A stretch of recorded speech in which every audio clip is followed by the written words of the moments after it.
dia, bom dia, bom dia, bom dia, bom dia, bom dia, bom dia, bom dia, bom dia, bom dia, bom dia, bom dia. E aí, tudo bem?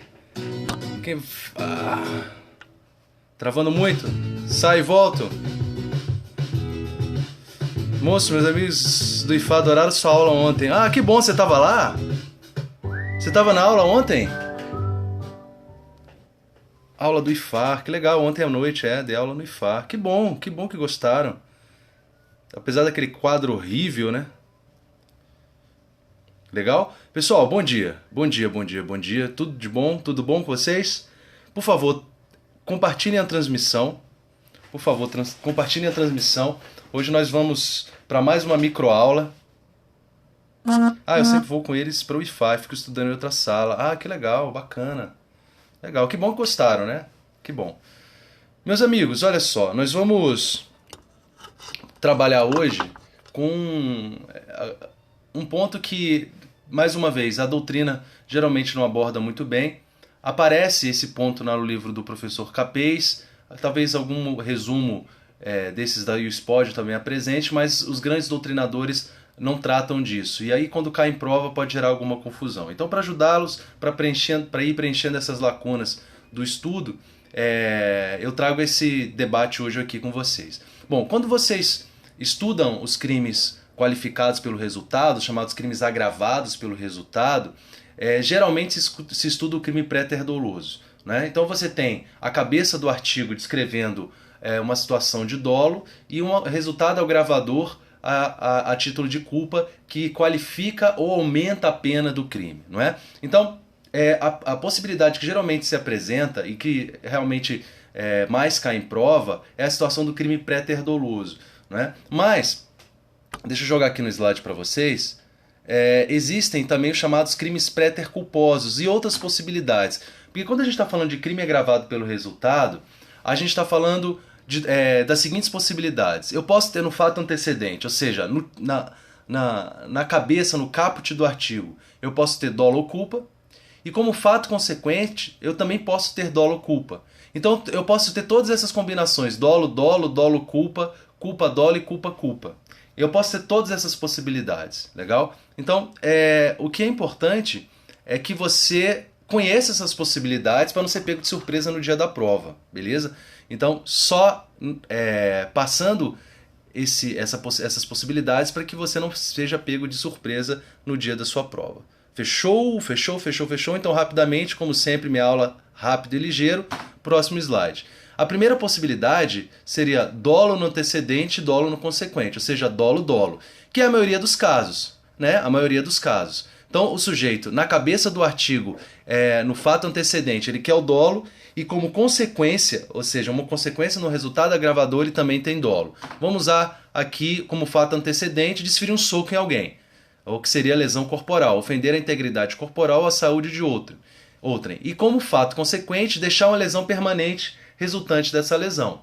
Então você tem aí, artigo 129, deixar lesão permanente resultante da agressão.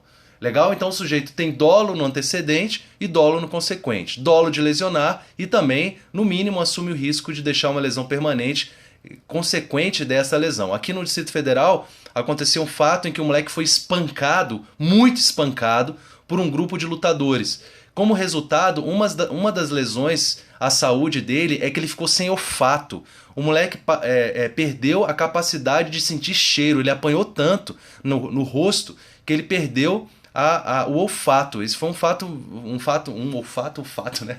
Foi um fato bastante emblemático aqui, porque no Distrito Federal, em Brasília, ocorria muito essas brigas de gangue, moleque playboy, filhinho de papai, sou playboy e vivo na farra, vou à praia todo dia, né? Então tem essa história aí.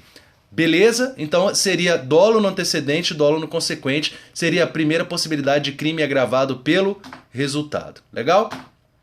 Segundo fato, culpa no antecedente, culpa no consequente, culpa, culpa. É possível o sujeito praticar um crime culposo, agravado por um resultado culposo? Meu Deus do céu, pensem aí. É possível o sujeito praticar um fato culposo, um crime culposo, com uma consequência culposa? Vamos lá. Seria isso justamente. Fato antecedente, causar incêndio culposo, artigo 250, parágrafo 2º. fato consequente, causar a morte de alguém devido a esse incêndio culposo causado anteriormente, que vai estar o agravante lá no 258. Nesse caso, ele responderá por incêndio culposo qualificado pela... Tem que ser muito desastrado. Mas acontece. O exemplo, o cara faz, por exemplo, uma gambiarra, né, elétrica, e isso causa um incêndio culposo. E aí tem pessoas que moram nessa residência e acabam falecendo desse incêndio. Né? Uma coisa que acontece, por exemplo, em invasões, em favelas e etc e tal. Tipo o crime do Mr. Bean mesmo. Beleza. Então, fato antecedente, causar incêndio culposo, como fato consequente, causar a morte culposa em decorrência desse incêndio. É interessante esses crimes, né? Esses crimes de perigo previstos no Código Penal. Tem muito crime interessante lá, é bom dar uma olhada, beleza? Seguindo aí. Terceiro, culpa no antecedente e dolo no consequente. Culpa no antecedente e dolo no consequente. Chamado crimes préter-culposos. Então, o que são os crimes préter-culposos? São aqueles em que há na cabeça do artigo culpa e na agravante a dolo. Olha que interessante. Então o sujeito pratica um fato culposo e esse fato culposo dele é agravado por uma situação dolosa, por uma conduta dolosa. É estranho, mas isso acontece, por exemplo, no Código de Trânsito. No Código de Trânsito, atropelar alguém culposamente, lesão corporal culposa no trânsito, artigo 303, e como fato consequente, como agravante, deixar de prestar socorro à vítima atropelada. Então, existe a lesão corporal culposa no trânsito e o homicídio culposo no trânsito, e existe a agravante quando o sujeito deixa de prestar socorro. Então seria o crime préter culposo. Nesse caso, ele responde pela lesão corporal no trânsito agravada pela omissão de socorro. Compreenderam, pessoal? Então, atropelar alguém culposamente, seguida de dolo. Então seria o crime préter culposo. Legal? E a quarta possibilidade que você conhece, dolo no antecedente, culpa no consequente, esse consequente sem trema aí, depois vocês corrijam, é o crime préter doloso ou préter intencional, que é aquele tradicional que você já conhece. Por exemplo, fato antecedente, se vira um soco em alguém, com dolo de lesionário, após o soco a vítima se desequilibra e bate a cabeça e morre. Professor, nunca ouvi esse exemplo na minha vida. Meu Deus do céu, esse exemplo é genial. Eu nunca ouvi esse exemplo. Mas aqui é só para você relembrar, beleza? Crime agravado pelo resultado, fato antecedente, pode ser por dolo ou culpa e consequente causado por dolo ou culpa. Vocês sabem me dizer um crime préter culposo que admite tentativa? Porque vocês sabem que os crimes préter dolosos não admitem tentativa.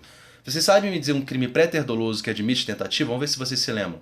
Crime préter doloso que a doutrina majoritária entende haver tentativa. Se lembram ou não? Crime préter doloso que admite tentativa. Em regra não admite, mas existe uma exceçãozinha que a doutrina apresenta. E aí? Se lembram? Valendo o disco do Vando ao vivo. Culpa imprópria? Não. Não é culpa imprópria. Estou falando de crime préter doloso, um crime agravado pelo resultado em que há dolo no tipo e culpa no resultado agravador em que se permite a tentativa. Hein? Se lembra ou não? Vamos lá. A doutrina fala do aborto, tentativa de aborto qualificado pela morte da mãe. Okay? Então, tentativa de aborto qualificado pela morte da gestante. Seria uma possibilidade de tentativa de aborto qualificado pela morte. Seria esse o exemplo. Tá bom? Tentativa de crime préter culposo não existe. Tentativa de crime préter culposo não existe. Legal? Beleza, pessoal? É isso, essa é a microaula. Rapidinho, só para trazer mais uma informação para vocês, tá bom? Fiquem com Deus. Agora eu vou tocar meu saxofone, 11 horas, vou ver se a neném já acordou. Legal? Pessoal, o que estão achando das microaulas? Estão achando que são úteis? Eu peguei essa estratégia de passar rapidinho aqui, de trazer informação rápida e objetiva, né, sem perder muito tempo.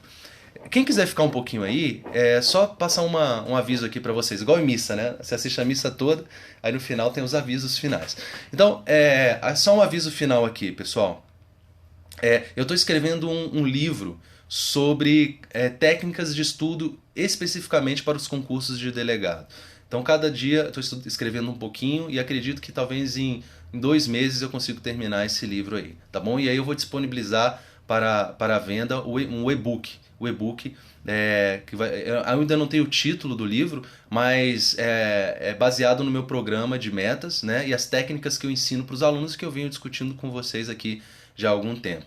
E na introdução hoje, de manhã bem cedo, eu estava escrevendo uma parte da introdução, porque na verdade eu dividi os capítulos, e aí eu escrevo um pouquinho de cada capítulo todos os dias. Então eu escrevo a introdução um dia, o capítulo 1, capítulo 2, ou seja, eu estou caminhando em vários capítulos ao mesmo tempo, né? Porque são várias técnicas, né?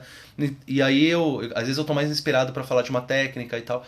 E aí na introdução hoje eu estava complementando a introdução e eu me lembrei o que me fez, assim, qual foi o clique que deu na minha cabeça lá em 2004, qual foi o clique que deu na minha cabeça de eu decidir estudar. E eu me lembrei disso e eu fiquei até emocionado, assim, porque assim, engraçado, a gente vai visitando, assim, os esconderijos da mente, assim, onde as memórias estão lá escondidas e a gente acaba encontrando algumas coisas. Eu lembro que em 2004 eu li um livro chamado O Homem Medíocre, de José Ingenieros, que é um argentino. O Homem Medíocre. Dá uma olhada, dá um Google nesse livro aí, O Homem Medíocre.